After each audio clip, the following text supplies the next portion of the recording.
Nous profitons de cette petite accalmie pour reprendre un peu l'histoire de la libération de Blanc-Mesnil. Alors, il faut rappeler que Blanc-Mesnil a été libéré le 27 août 1944 par la 2e division blindée française, soit 2 jours après la libération de Paris. Cette libération a été permise grâce au courage et au sacrifice d'hommes et de femmes qui appartenaient au réseau de résistance et aux forces françaises de l'intérieur, mais aussi grâce à des actes de bravoure de simples civils. Le 27 août 1944, c'est au vieux Blanc-Mesnil que les forces françaises de l'intérieur attaquent les positions allemandes avec des troupes du commandant Rouvillois, escadron du 2e cuirassier de la 2e division blindée française.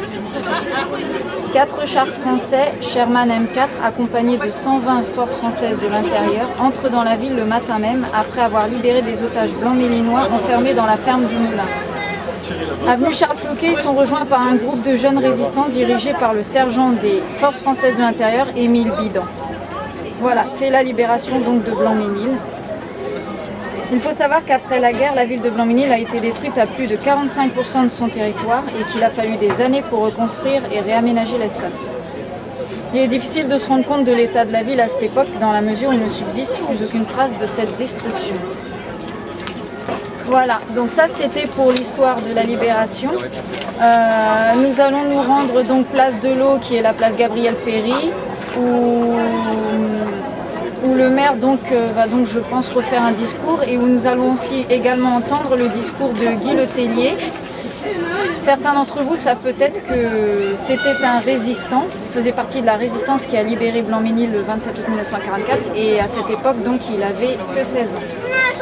Voilà, allez, donc nous allons nous rendre place Gabriel Péri. On est en retard, bonjour madame. Bonjour monsieur le maire. Bonjour madame, ça va bien? Ça va? C'est Olnecap, le blog Olnecap. Oui. Ah.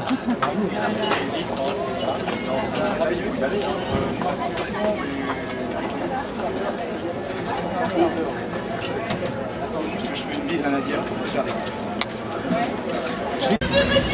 Nous repartons du forum culturel de Blanc-Mesnil et nous nous rendons direction place Gabriel Péri. Voilà. Au passage, à la suite du défilé.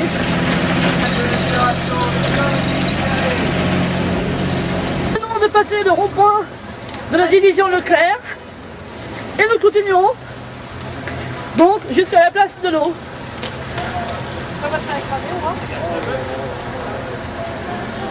Le tout dans la joie et la bonne humeur.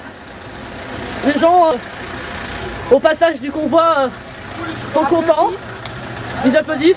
Ils applaudissent et ils agitent les deux drapeaux français, britanniques et américains. Moi j'ai qu'une phrase. Vive la France! Et vive le débarquement.